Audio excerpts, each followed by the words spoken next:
welcome to Ragtime, where musicians talk music. I'm here with an outstanding musician today, Miss Betty Pride, everyone. Hi. Clap. Thank you. Thank you.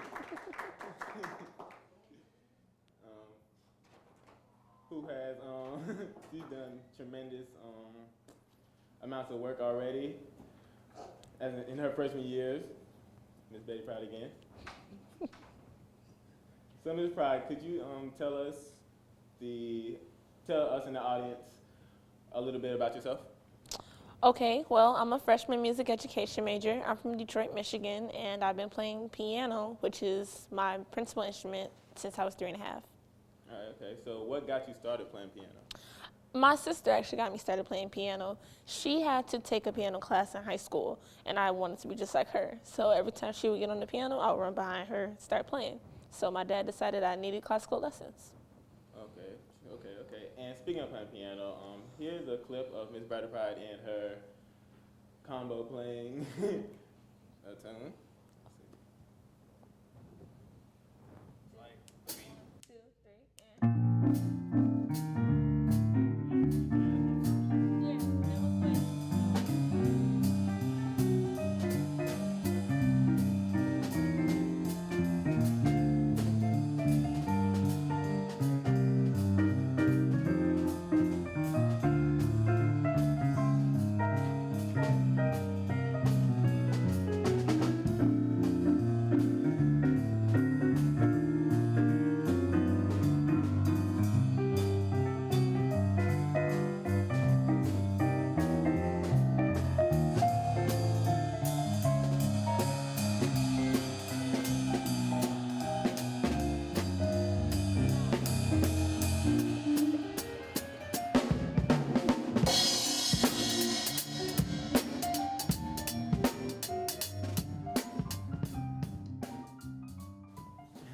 Wonderful. Now, what makes you enjoy playing jazz so much? You know, I didn't always enjoy jazz music, to be honest, but my father really showed me that jazz music is not just a bunch of notes on the page like classical music gets credit for. Jazz is more of a conversation with each musician, and you get to understand how the person thinks by the things that they play, and that's why I enjoy jazz music. Okay, good answer. I'm not sure how used to our show you are, but the last question always comes from today's question comes from viewers by the name of Ketra D from Ohio. She writes, "Dear Miss Pride, what do you like to listen for in music you love the most?" Well, the thing that I like to listen to in all music, one is the bass line. For me, it's something about a bass line that can make or break a song. Two, just I guess for me, I like to listen to the chordal structure of the piece. Is it a simple piece or is it really long and drawn out? And three, I like to listen to the context of the lyrics. What do the lyrics mean? And if there are no lyrics, what is the music itself trying to portray? And that's what I usually look for. Okay, so speaking of you, like when it comes to music, who influences you? Like, who do you listen to, like that inspires your music? Well, I am a composer, and I try not to listen to a lot of music when I'm trying to compose. Mm-hmm. However, for inspiration, I listen to a lot of different genres. So one of the main genres that I listen to if I'm trying to get jazz music may not necessarily be jazz, it might be gospel. Or if I want to listen to jazz and I want a different spin on it, I might listen to Latin. And so I take different genres anytime that I'm approaching a song along with the song and really get the history in the background. So for jazz, some of my influences may be Mary Lou Williams, Duke Ellington, obviously. I like Robert Glasper, he's more new age. And just different local artists around Detroit. Detroit? Yes. Why Detroit? You're from Detroit? Yes, I'm from Detroit, Michigan. Okay, that's a good question. Now, you said Latin. How does Latin flow into jazz? Well, jazz has a lot of subgenres. So you have bebop, you have smooth jazz, you have swing, you have straight ahead, you have ragtime, you have ballads. waltzes, and then the Latin samba beats. And that's something that a lot of people don't understand, how jazz could have so many different subgenres, but they all flow in together and make one huge genre. Okay. Now, I'm like me personally. I know nothing about music. So is jazz the only thing you play? No, not at all. Jazz is one of my favorite pieces to play for school because I get to do a lot of studying and research on it. But when I'm not in school, I'm playing gospel music for my church. I'm ministering music back at home. When I'm in school, I'm also doing a lot of classical music, but I listen to R&B, hip hop, country, blues, every genre for the most part I've listened to. Okay, so is piano the only instrument that you play? No, I play 10 instruments, but piano's my favorite. What other instruments do you play? I play piano, piccolo, flute, organ, oboe, harp, bells, marimba, a little bit of guitar, and a little bit of drums. A little bit. Okay, so how do knowing all these instruments inspire your piano playing? Since I'm pretty sure a lot of people say that playing the guitar can help them play other instruments. Does that help you play your piano?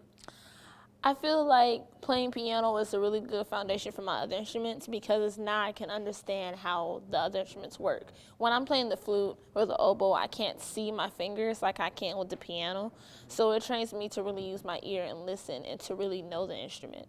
And also the other thing that I do is I hear whatever voice the instrument is and I try to mimic it on the piano. So there's certain things that you would play on a flute that you could not play on a piano. Just like there's certain things on the piano that you can play that you can't play on the flute. Good point.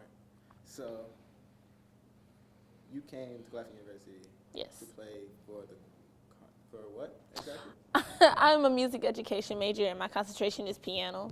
So they put me in concert choir. Concert choir. And, we're the ambassadors for the school. So what we do a lot of times is we go around on tours singing and really getting Claflin's name known. However, I also play for the Claflin University Jazz Band. And hopefully when I get my braces taken off, I'll be able to play in the Wind Symphony as well. Playing what instrument? Most likely flute and piccolo will be my principals. Okay, so you said I didn't want to just jump to conclusion saying the concert choir because most Claflin University music majors are with the Claflin choir. What experience has the concert choir given you so far? Wow, okay. With Claflin University Concert Choir, you have to have balance. There's no way that you will make it in Claflin University and not have balance. It also teaches you responsibility, it teaches you manners, it makes you learn more about your craft and learn more about people. Because with the concert choir, you're always meeting new people, new things, seeing new experiences. So there are a lot of things that you may not know how to react to that you learn how to react to because you're part of the concert choir university. Choir. Okay, so what organization did you say you was in? Other organization? The Jazz Ensemble? Oh, yes, the Claflin University Jazz. Ensemble. Yes. So working with the Jazz Ensemble and the concert choir, how does that separate and come together? Well, they're different in the sense of the way that jazz band is a family is different than the way that concert choir is a family. Concert choir is a family based off of a lot of traditions and a lot of group projects, whereas in jazz band, you all have to stand on your own 2 feet. So there is a lot of individual learning that allows you to be the puzzle piece that you put together in the jazz band. Whereas in the choir family, you find the other people that sound just like you, and you're like, okay, this is where I'm supposed to be. So would you say you enjoy the Jazz Ensemble more than the concert choir? No, I enjoy them both differently for different reasons, and I feel like I grow a lot from both of them in different reasons. What reasons? Well, for jazz band, like I said, learning how to stand on your own 2 feet, you cannot be afraid to improvise. You cannot be afraid to sight read.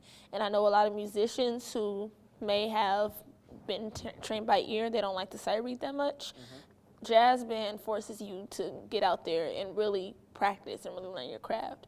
Whereas in concert choir, you really have to know your music as well because you might get called up for a random solo one day and you don't know why.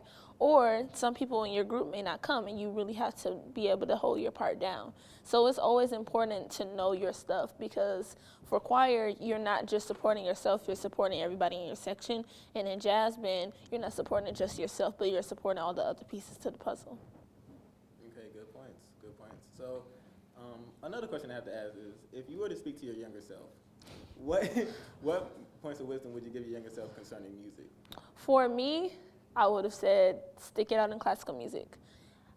There's a lot of training that a lot of people have gotten and received in high school for classical music that I did not get because I was getting training in gospel music, which is perfectly fine. However, I see where I'm lacking now that I'm in college. So I would have definitely told myself, don't be afraid, go ahead, stay the course, because I did not want to stay in classical music for the longest, but now I love it.